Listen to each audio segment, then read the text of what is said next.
সুপ্রভাত বন্ধুরা, নতুন একটা ভিডিওটা আবার সকলকে স্বাগত জানাচ্ছি।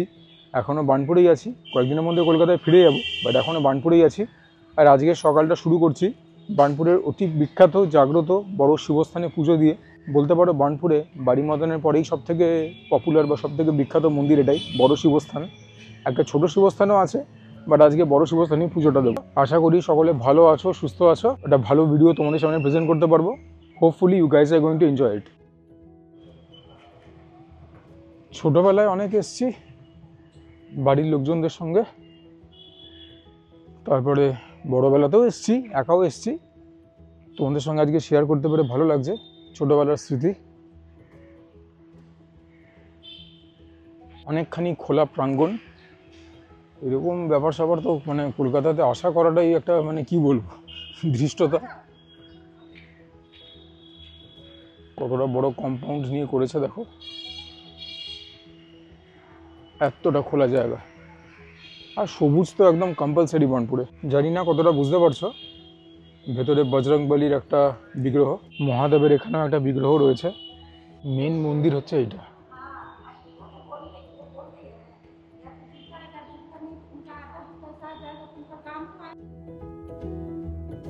যদিও বা নাম বড় শিবস্থান, এখানে মূলত 3 রকমের বিগ্রহের পুজো হচ্ছে।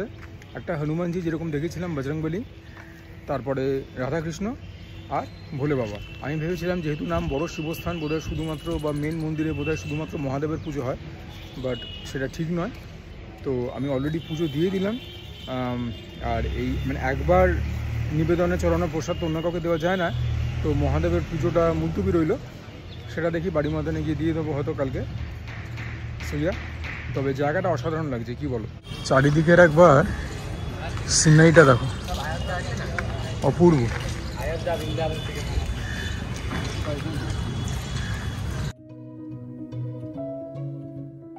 চুলটা একদম যাতা অবস্থা, যাই হোক কাটবো, পুজোর আগে কেটে নেবো। তবে পুজো দেওয়া তো কমপ্লিট, যেরকম তোমরা দেখলে। এখন ছোট্ট করে ওখানে সকালে নাস্তা হবে। এখন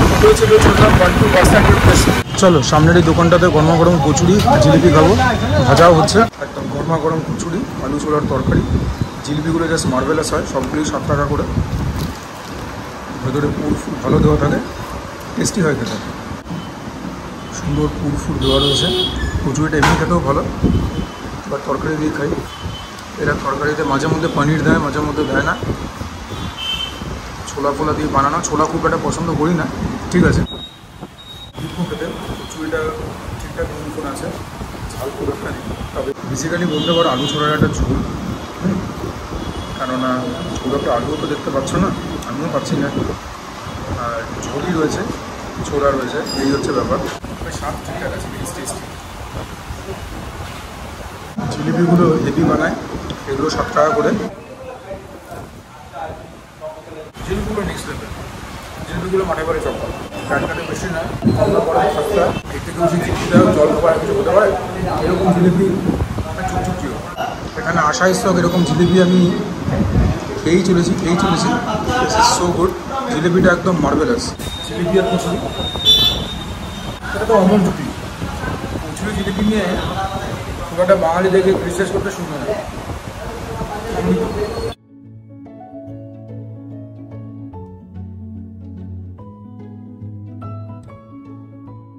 আসানসোল কফি হাউসে কিছু গ্লিমস শেয়ার করি। কলকাতায় আমার বাসস্থানের খুব কাছাকাছি কফি হাউস হওয়া সত্ত্বেও রিসেন্টলি যে সমস্ত রিভিউ দেখতে এবং শুনতে পেয়েছি, তারপরে যাওয়ার আর সাহস করে উঠতে পারিনি। তবে আসানসোল এসে যখন দেখলাম এখানেও একটি কফি হাউস খুলেছে, তখন এখানে আসার লোভ কিন্তু সামলাতে পারলাম না। অর্ডার ছিল খুব simple, half a plate of chicken pakora, যেখানে 4 পিস থাকার কথা, দাম 100 টাকা, এবং একটা প্লেন কফি যার দাম 40 টাকা। এই ছিল আমাদের order, half a plate of chicken pakora, যার সঙ্গে 2খানা ডিপ দিয়েছিল, একটা কেচাপ আর একটা পুদিনা পাতার। আর এইটা হচ্ছে প্লেন কফি, যেটা কিনা আমি একটুখানি স্ট্রং করে বানাতে বলেছিলাম। আমি সেভাবেই খেতে পছন্দ করি, কিন্তু স্ট্রং তো দূরস্থ। খাবার পরে আমি বুঝলাম যে ওপরে যেটুকুন রয়েছে কফি স্প্রিঙ্কেল করা, সেটুকুনি সমস্ত সার, বাকিটা পুরোই দুধ দিয়ে তৈরি করা। আমাকে কিন্তু কফিটা একদমই ইমপ্রেস করতে পারেনি। তবে যারা লাইট কফি খেতে পছন্দ করো, যেখানে কিনা থাকবে অনেকখানি দুধ, অল্প একটু চিনি এবং অল্প কফি, তাদের হয়তো এটা ভালো লাগবে। আমাকে কিন্তু একদম ইমপ্রেস করতে পারেনি। হাফ আ প্লেট চিকেন পকোড়ার দাম ছিল 100 টাকা, 4 পিস থাকে। 8 পিসের একটা অপশান থাকে যার দাম 200 টাকা। এরকম সাইজের chicken pakora is very respectable, যদিও আরও 1-2 পিস বেশি দিতেই পারতো কফি হাউস। ভেতরটা কিন্তু পুরো বোনলেস ছিল, চিকেনের পরিমাণও ভালো মাত্রায় ছিল, বাইরের কোটিংটা রিজনেবলি আমি বলবো ক্রিস্পি ক্রাঞ্চি, বাট হ্যাঁ ভেতরে ফিলিং যথেষ্ট ছিল আর খেতেও মন্দ ছিল না। আদার প্রভাব ছিল হালকা, ইট ওয়াজ প্রপারলি সিজনড, নুন ঠিকঠাক ছিল, the chicken was reasonably soft and moist, ঠিকঠাক ছিল, ঠিক আছে। মানে এর থেকে বেশি কিছু বলবার নেই। এমন না যে খেয়ে আমি একদম ছিটকে গেছিলাম, মুগ্ধ হয়ে গেছিলাম, কিন্তু খেতে খারাপ সে কথাও একদমই বলা যাবে না। 10-এর মধ্যে যদি আমাকে রেটিং দিতে বলা হয় আমি 7, 7.5 ইজিলি দেবো। বাট হ্যাঁ, যদি আমি সার্ভিসিংকে ফ্যাক্টর করি, which was very very slow, তাহলে পরে মার্কস কিন্তু কমবে। তোমরা নিজেরাও দেখতে পাচ্ছ ভেতরটার মধ্যে ফিলিং বেশ যথেষ্ট পরিমাণেই রয়েছে, সেখানে কোনো কমপ্লেন করার জায়গা সেরকম নেই। এবারে একটুখানি কেচাপ দিয়ে খেয়ে তোমাদেরকে বলি যে দুটোর কম্বিনেশনে খেতে কীরকম লাগছে। কেচাপ দিয়ে পকোড়া যেরকম লাগার কথা সেরকমই লাগছে, ভালো। তবে হ্যাঁ, কেচাপের যে ফ্লেভারটা সেটা একটুখানি ওভার পাওয়ারিং ছিল, over the flavour of the pakora. But ঠিক আছে, মানে বেশি কিছু এখানে বলবার কিন্তু সত্যিই কোনো জায়গা ছিল না। এবারে তোমাদেরকে মিন্ট যে চাটনিটা দিয়েছে, ডিপটা দিয়েছে, সেটা দিয়ে একটা বাইট নিয়ে বলবো কীরকম লাগে। Very interesting. যদিও মিন্ট ডিপটা কেচাপের মতো অতটা পাওয়ারফুল ছিল না, তার সত্ত্বেও আমি বলবো পকোড়ার ফ্লেভারকে কিন্তু মিন্টের যে ডিপটা সেটাও কিন্তু ওভার পাওয়ার করলো। মিন্টের ডিপটা দিয়েও খেতে ঠিকঠাকই লেগেছে, আমি বলবো না it's a match made in heaven, but then again it's fine, ঠিক আছে চলো। তো এই ছিল আমাদের ছোট্ট মতো রিভিউ আসানসোল কফি হাউসের, which was based on a ছোট্ট মতো অর্ডার, যেটা কিনা দিতে 40 মিনিট লাগিয়ে দিয়েছিল। ও বাপ রে বাপ, probably the slowest service that I've ever received. Half a plate of chicken pakora একটা প্লেন কফি বানাতে 37 মিনিটস নিল। আর অন্য অনেক সময় কী হয়, যখন রেস্টুরেন্ট খোলে তখন আমি যাই তো ওদের সেট আপ করতে সময় লাগে। এটা পিক আওয়ার 7:30-তে গেছি ইন দ্য ইভিনিং, তাতেও এত টাইম লাগলো। অনেক আইটেম তো ওদের কাছে ছিলও না, যেরকম ওপরে বললাম ফিশ ফ্রাই ছিল না, অনেক কিছু ছিল না, হলে ফিশ ফ্রাই অর্ডার করতাম। ফিশ কাটলেট ছিল, ফিশ ফিঙ্গার ছিল, সেগুলো বাসা দিয়ে তৈরি, and they were very upfront about it. But yeah, service is slow, chicken পকোড়াটা ঠিকঠাক ছিল। কফি তো আমি বললাম স্ট্রং করে বানাতে, ওটা যদি স্ট্রং কফি নমুনা হয়, আমি জানি না লাইট কফি কাকে বলে, দুধে একদম ভর্তি ছিল, তো coffee was not good. In general আমার এক্সপিরিয়েন্স খুব একটা ভালো ছিল না। See, time is of paramount importance. যেসব জায়গা বা যেসব ইনস্টিটিউশন টাইমকে ভ্যালু করে না, তাদের জন্য আমার রেসপেক্ট এমনি কমে যায়, দামও বেশি। তো এখানে যদি আসো, ওই 1 কাপ করে কফি নিও, তার বাইরে আর কিছু অর্ডার করো না। That is what I will say. দাঁড়িয়ে আছি নীলাঞ্জনাস চম্পারন মাটনের বাইরে। আহুনা মাটন, চম্পারন মাটন খুব ভাইরাল হলো মাঝখানে, তখন তো আমি কভার করিনি। As usual I am late, anyways better late than never. Kolkata ছেড়ে আসানসোলে এসেই হান্ডি মাটন বলো, আহুনা মাটন বলো, চম্পারন মাটন বলো, সেটার বৌনি হতে চলেছে। আশা করি ভালো এক্সপিরিয়েন্স হবে। এরা প্রচুর ব্রাঞ্চ খুলেছে, যারা আসানসোল বার্নপুরের সঙ্গে অবগত, বার্নপুরের স্টেশন রোডে একটা ব্রাঞ্চ খুলেছে ছোটো, চিত্রাতে খুলেছে একটা গ্যালাক্সি মলের থেকে একটু দূরে, সেটাও অল্প ছোটো। এটাই সব থেকে দেখতে নয়নাভিরাম, তাই এখানে এসে শ্যুটটা করছি, আর কোনো কারণ নেই। মাসির বাড়ি থেকে সব থেকে দূর কিন্তু এটাই।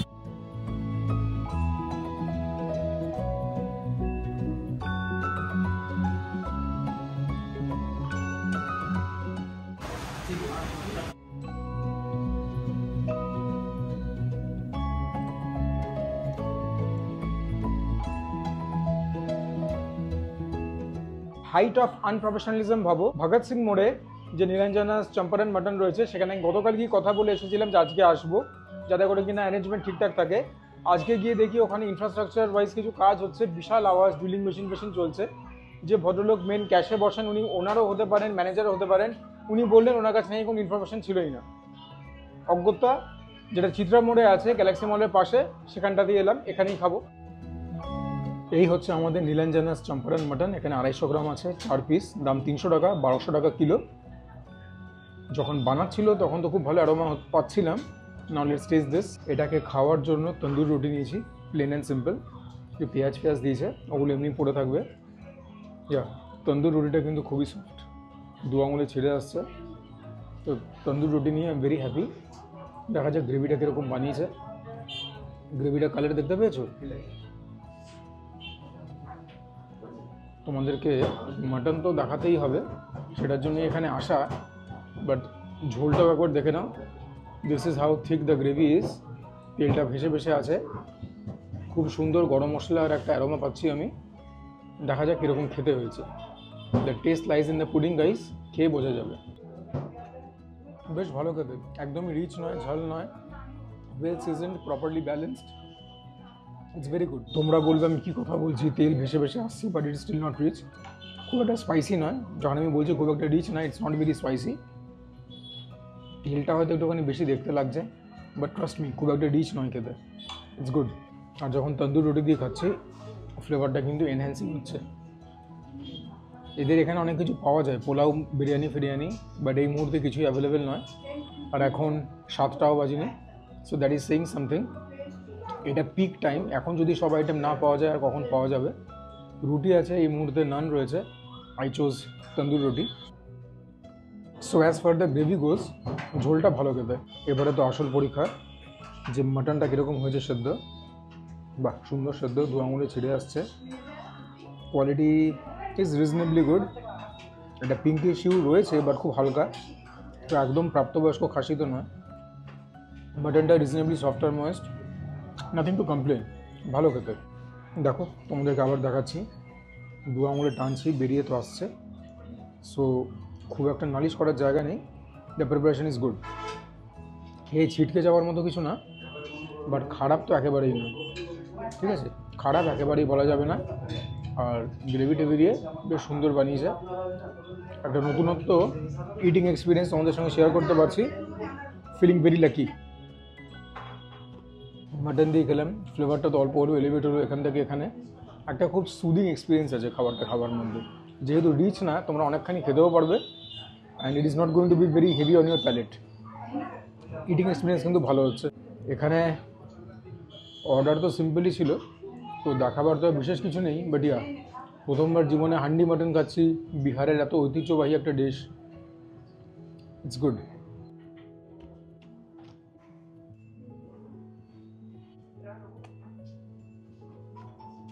আর তো দেখাবার কিছু নেই, বাট তোমাদেরকে ইন্ডিভিজুয়ালি মাটনের পিসগুলো দেখিয়ে দেবো আমি, যাতে করে কিনা তোমরা একটা ক্লিয়ার পিকচার পাও যে অ্যাকচুয়ালি প্রত্যেকটা পিসের ওয়েট কীরকম, কোয়ালিটি কীরকম।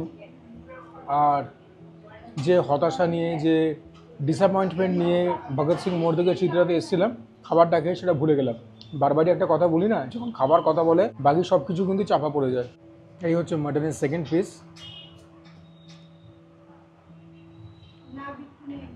হাড়ের পরিমাণ অনেক বেশি, so that is quite disappointing, but yeah the mutton is soft and moist.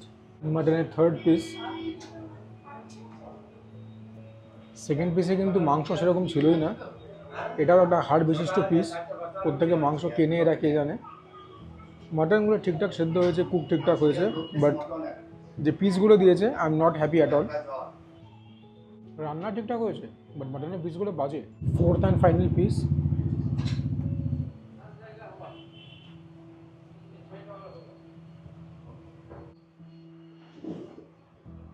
অনেকখানি ফ্যাট রয়েছে পিসটার মধ্যে, বাট এখানে প্রচুর হাড়। তো পিস যেগুলো দিয়েছে not very satisfied with them, preparation was good. দেখো ফাইনাল ইমপ্রেশনস আর কী দেবো, যখন আইটেম একটাই, as a preparation super duper hit, highly impressed. একদম রিচ না, অ্যাকচুয়ালি প্রিপারেশনটার মধ্যে তো খুব একটা মাথা কামাবার কোনো একটা স্কোপ নেই। আমি যেটুকু শুনেছি ম্যারিনেট করে মশলাপাতি দিয়ে একসঙ্গে বসিয়ে দাও, তারপরে যখন সেদ্ধ হয়ে যাবে নামিয়ে নাও। এনিওয়েজ খেতে ভালো ছিল, কিন্তু মাটনের পিসগুলো খুবই আশাহত করেছে, আর এর থেকে বেশি আর কিছু বলবার নেই।